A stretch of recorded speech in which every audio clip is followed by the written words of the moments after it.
I want it all. I want it all. I want it all. And I want it now. Well, I want it all. Well, I want it all. Well, I want it all. And I want it now.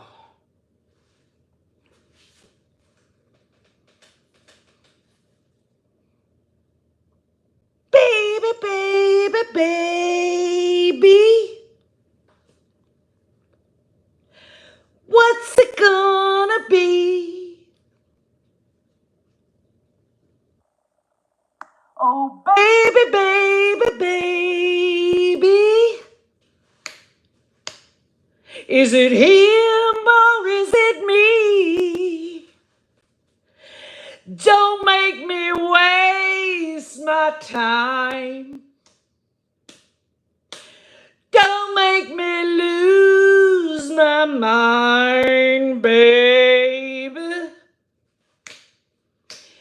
Baby, baby, baby. Can't you stay with me tonight? Oh, baby, baby, baby. Don't my kisses treat you right? You were so hard to find. The beautiful ones, they hurt you every time. Well, good evening, everyone. Dr. Doris Clitoris is once again having to look and see where I'm needed. I found out in the news that there was some stuff going on, and we need to talk about it this evening because I really feel like, with my expertise, that I can help the situation along really well.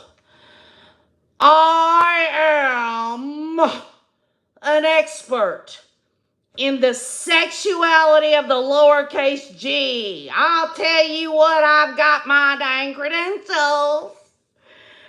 Now, I haven't exactly been called as an expert in any trial. I've never been on the stand to do any of that yet, but I did some consulting work for the Diddy trial. They wanted to know if baby oil was slippery and whether or not that, it affects the libido, Slip sliding away, slip sliding away. You know your nearest destination while you slip sliding away. Oh, I'll tell you what, that Diddy trial, I got a little hot under the collar about some of that testimony, but, that's a different story for a different day. I want to talk to y'all about this. I believe that my expertise can be useful in family law, and the news that we're going to talk about tonight, we're talking about two families. And my heart goes out to these families, sincerely goes out to them. But folks, let's just be clear. 1 out of every 2 marriages end in divorce. So, is this really a shocker to anyone? But if I can't be of service as an expert witness in the sexuality of the lowercase g in family law, well, maybe, perhaps part of the PR nightmare that they're experiencing right now for that company, considering that the PR head is screwing the CEO. Come on. I just got to talk about it like it really is, okay? Now, some of y'all are making fun of me right now, and I'm telling you right now, I'm a serious expert. I'm an expert, and I've self-published books. Do you hear me? Have you self-published a book? No, but I have. The first book that I ever published was called Hot Tuna Turned Cold. how to handle the turbulent waters of marriage. And again, I'm the expert to be called in this situation. Another one of my self-published books is Faking the G-Spot. How to get past the disappointment. Faking orgasms and all that stuff. And finally, I'm thinking this might eventually get to the New York Times bestsellers list. Smoked Sausage Dreams. A guide to handling the Vienna sausage. Those little beanie weenie, little bitty ones, but them big kielbasa's, them big smoked sausages, there's a big difference between that, don't you know? So, if you're interested in any of my books, Dr. Doris Clitoris, you can find those books at any truck stop bathroom or in yard sales of these creepy men. And the books, they're paperback and they look like they've got stains on them and stuff. And then, of course, you'll always find Dr. Dolores DeClores. Clitoris! You'll always find her book in a seedy motel. You might as well just have a little fun, right? But anyway, tonight we're going to be discussing the sexuality of a CEO and his human relations employee getting busted at a Coldplay concert. Could you imagine that shit? If that happened to you, think about the implications of that. They're having an affair, y'all. Come on. If you look at those pictures that are out there online of him wrapping his arms around her, he's got his hands right on her breast. Come on. This isn't hey, I'm going to take my HR employee out to a Coldplay. We're just going to snuggle, but it doesn't mean anything. Give me a break. Both are married. Both have 2 children, and that is so unfortunate. But we're going to look past this because I really need to start thinking about this. The CEO of that company, and I'm not going to name names simply because I do know a little bit about libel laws. The CEO of this company, he founded it, and it's estimated to be worth 1.2 to 1.3 billion. B with a B, 1.2, $1.3 billion. This is where I bring in to the forefront here. I've got to put it in there that the billionaire mentality. Now, you just hear me when I talk to you. The billionaire mentality. Is that not the lowercase g attitude? I'm above reproach. I look down on the little folk. I'm the man inside the castle walls, and all these damn people are outside the walls of my castle that are absolutely making me a rich man. So, without the little people, these billionaires, they wouldn't have shit, okay? They wouldn't have it. With all that money, y'all, cannot this CEO and this HR employee there, can't they afford a messy divorce?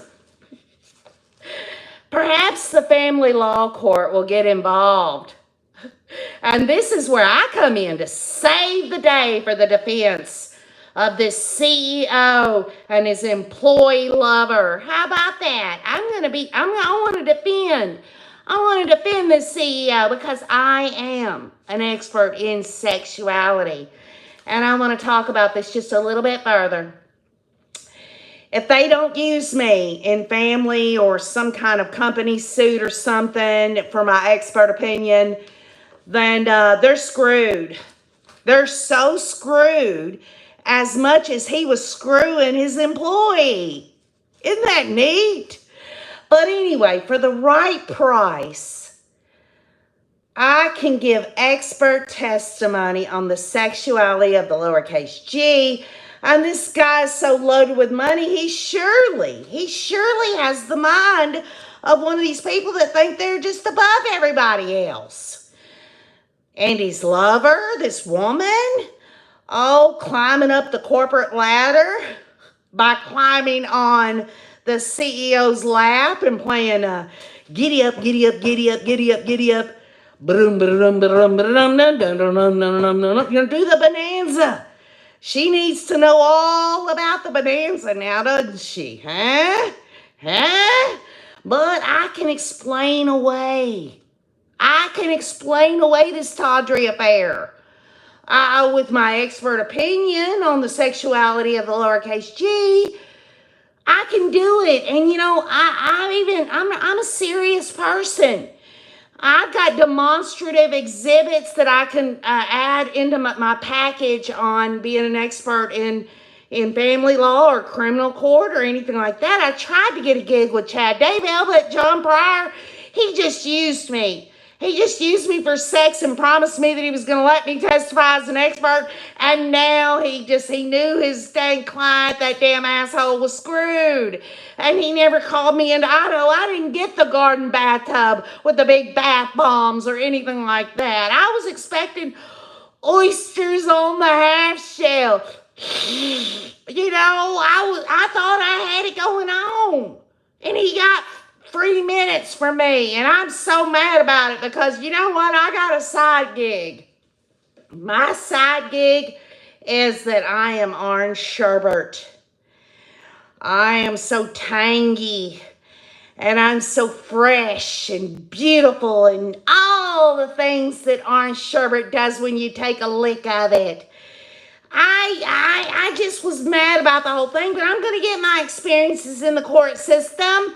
Sooner or later, these people are going to understand that I absolutely... Let me give you an example. Can I give you an example? And when you see my demonstrative exhibits and how I explain my expertise and everything, you're going to be like, wow, she's on the forefront of sexuality. She knows exactly what the hell she's doing. Folks, it all started like this with this CEO and this employee of his. This man, he went around for years.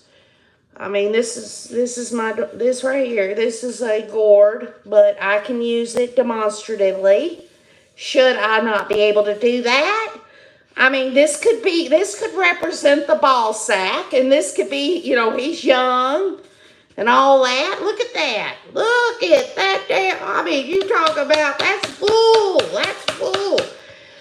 And as the years went on and he was married and everything, and he had his 2 kids and all that good stuff, he was really working his ass off, and he felt like something was missing. And as he got older, things just got really, really rough at home. I mean, things were so damn rough. I mean, he tried so hard. I mean, there was this big desire at the end of it. But down here and during this pathway, he just couldn't do it. He was trying so hard. And his wife, I don't know anything about his wife other than to say she's an accomplished career woman who's been raising his 2 children, and he can kiss my country ass. But anyway, he absolutely wanted so much, y'all, to get back to this. That's really, he wanted so much. He wanted to take this and say, you know what, I don't want nothing to do with that anymore. So we got involved with his HR lady, and they, it was fresh, and he felt young again, and she was doing her thing too, and we'll get to that here in a minute. But finally, what it comes down to is 2 families ruined, and ultimately what he really wanted when he wanted this right here, when he becomes an old man, it's going to look like this. It's going to be well worn. He might have a little STD, maybe not, I don't know. But ultimately, he absolutely has gone to a place where, you can't cheat time, right? So I got to thinking about it, and I thought, you know what? It ain't just about this man. I mean, we're talking about two genders here. And, so I was like, okay. So I thought about her. And the only way that I could demonstratively really kind of bring it out is, she had a can of tuna, okay? It might have been like a compact one. It could have been real tight. It could have been like in gold labeling. It could have, it could have been real, when you pull it, it tasted fresh and all that stuff. But over the years, that can of tuna, I'm telling you what, you look at the history there. She divorced one man. She's married to another man, and they're all CEOs. What kind of freaking CEO ladder is she climbing? But she's doing it. She's setting the example for all these young girls out here, and I say that cynically. I mean, come on. This woman was smart enough not to damn think, oh, I gotta go give him a head job or whatever. It's crazy. But what this can of tuna did for her, it was good for a while. But folks, now that she's been exposed on national TV, her career, his career, she is a big, fat can of tuna now. That stuff is hanging out. That stuff is starting to give a little whiff there. It's like the lips and everything else is like just dragging on the ground, and she has to roll it up, And that little bitty can that she started out of that tuna has now become so sopping wet that you couldn't even throw it and hit a wall and it'd stick. It would fall off the wall because it was so heavy with all that dang stuff in it. You know what I'm talking about? So, whether it is a man or a woman in her little, come on. Did this CEO meet her at that time? No. She was already there with the big can of tuna.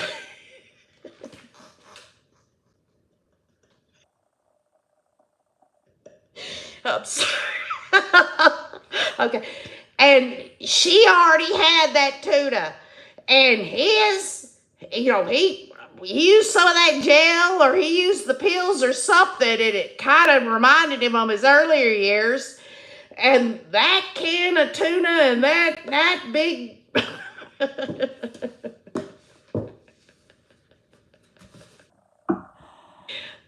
The bottom line is this. There isn't a can of tuna or a gourd with a long stick on it that's going to excuse their behavior.